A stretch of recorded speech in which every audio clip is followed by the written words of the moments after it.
this weekend. Last night, number 9 Notre Dame outlasting Florida State in overtime. Wisconsin transfer, looking at you, Wilds. Jack Cohen looked like the part at quarterback for the Irish. 366 yards, 4 touchdowns. Pretty wonderful. Wilds, what else you got for us? Eek. Yeah, for the record, Graham Mertz only had 2 interceptions, so it wasn't all bad in Wisconsin. Hey, Alabama up 27-0. They coughed the ball up. You know what that means? Miami breaks out the turnover chain. Problem is, Alabama also recovered it, so the turnover chain has to go back in the box. Hey, half-baked idea. I'm willing to put up the money for my own personal forced fumble charm bracelet. So either way, whether they recover it or not, you still get something. Moving on, wonderful. Pirates at Wrigley. Contreras with a shot to left. Ben Gamble with a sandlot catch. Some people say catch of the year. Certainly won the award for dustiest catch of the year. No relation. Pirates lose. Drop to 35.5 games behind Brewers. Moving on to the weird Mets National. Pete Alonso checks his swing. Umpire said, oh, he didn't swing.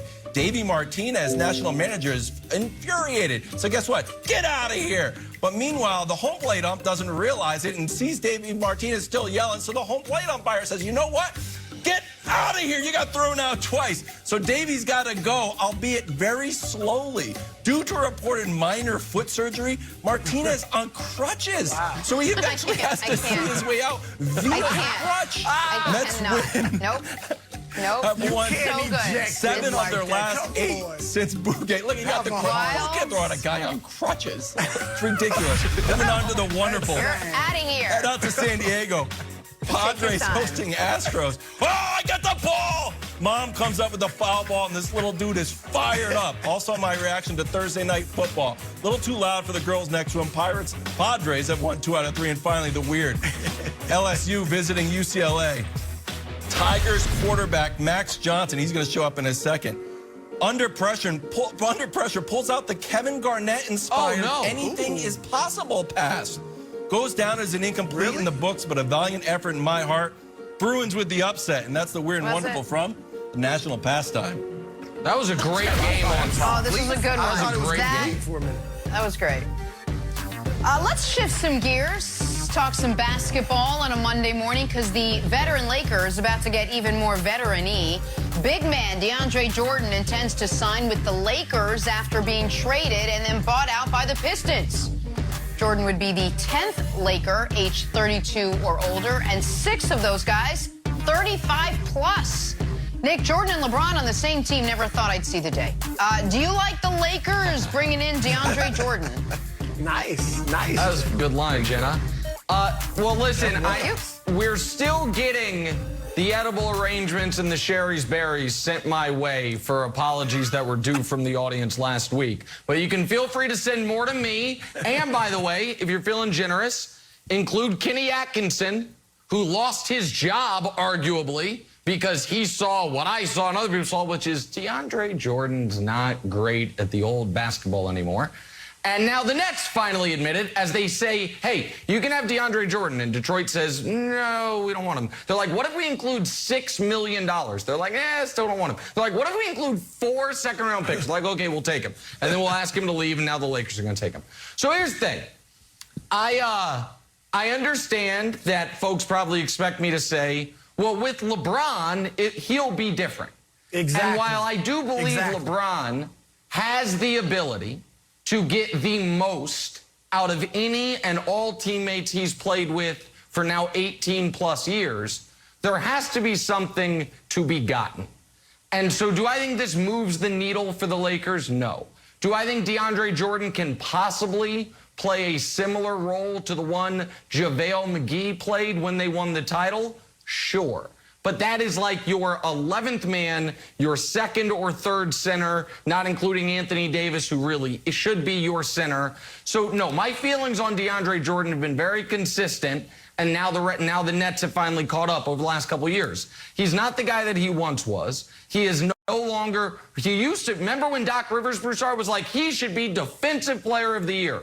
But now he actually kind of hurts you on that end because of his inability to guard the perimeter and switches. So, no, I don't think it hurts the Lakers' chances of winning a ring. I don't think he's a net negative. He can be your 12th man. Who cares? But I certainly don't think it helps them or it's a needle mover for the Los Angeles Lakers.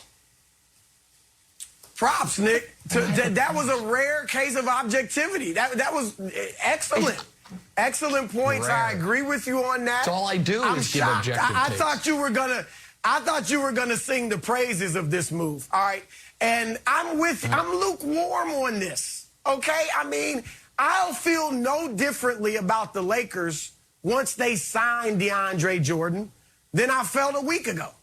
I mean, it's an inconsequential move. Okay? Here's how much DeAndre Jordan has left. The Brooklyn Nets, who could use size, who could use rim protection, and DeAndre Jordan is very tight with Kevin Durant, Kyrie Irving, and they let him go. So to expect him to do anything for the Lakers, you know, like Nick said, he might come in here and give you a moment or two. Maybe even in a big game. It's possible. I expect those big man minutes off the bench to go to Dwight Howard. There's talk that they're going to get rid of Marc Gasol. I actually would like them to keep Marc Gasol because I think there will be times where his ability as a stretch five will come into play, and they could use him to open up the floor for LeBron and Westbrook. But also, Anthony Davis is going to be at the five a lot, especially in big moments. So DeAndre, it's fine. Doesn't really change anything. But I think overall, Wilds, it's an inconsequential move. Yeah, I also heard the Marc Gasol for Paul Gasol. They want to get a little bit older. You got to sign older guys. Marc Gasol too young. So Broussard, my answer, a little more experience. Got a Lakers uniform. You don't have to get new jerseys. Broussard, my answer is hurt, but it's not a DeAndre Jordan, performance thing. It's the fact that the Nets let him go. And to me, that sort of put his foot down, and maybe DeAndre wanted to go back to L.A. I think that means the Nets are more focused. And here's the other thing. We talk about, Nets big men. The other thing is LaMarcus Aldridge back on the Nets. That's the other little story. So I didn't even think this was the most interesting Nets big man story. So I think while the Lakers didn't get worse, I think the Nets got better, Broussard. Ooh. Yeah, no, I like that. And look, they got to find a way to play Nick Claxton.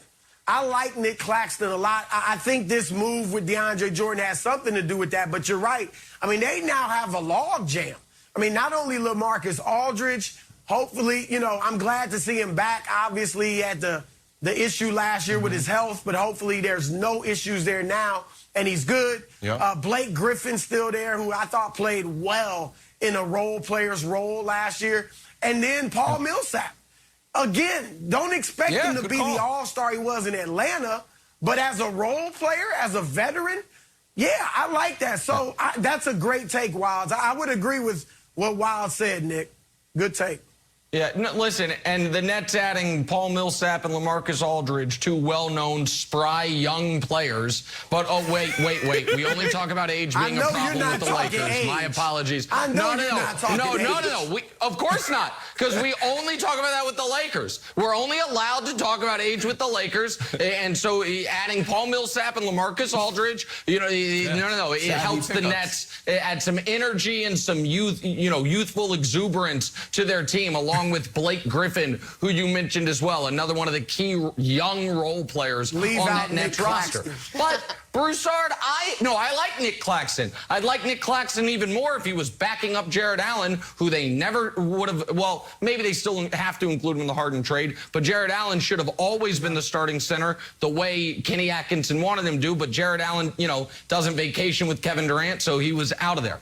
But before we move on and back to football, I must revisit Broussard's slander, libel, outright disinformation to start this segment. Because I did, and you might say slander and libel, yeah, he also texted it to me. It's written down, so it's both of them, America.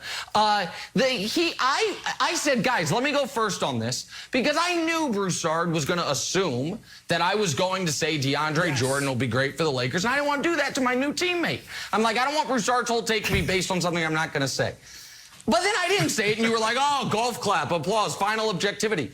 I am dripping in objectivity. Do you know, forget basketball, forget LeBron.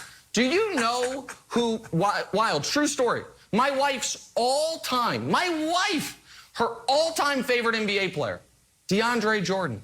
Do you think this take helps me at home? No. Do you think this take helps me at the, bi-monthly clutch cocktail parties? Of course not. But America deserves the truth from me, and it's what they always get. So even if it causes strife in my relationship, you're always going to get the truth from me each and every time. You know what? And by the way, I was right about Rondo. I was right about Dwight. And I was being proven right about DeAndre Jordan. You've got nothing wild but truth and objectivity from me. And Broussard implying otherwise hurts my feelings a bit, to be honest. Broussard, I agree. The guy is objective. Nick, really? Well, let me give you one thing, Broussard. Go ahead. The guy has been objective and fair. Thank you. And when Rondo was signing, I don't know if you were on the show, but he crunched the numbers and he came up with the analysis that it's David Copperfield, Chris Angel, and LeBron are just magicians. So we didn't get that take. We didn't just get the take that, like, they're just magicians. LeBron will just do something and make DeAndre Jordan work. So, yes, golf clap, you deserved it. Yeah.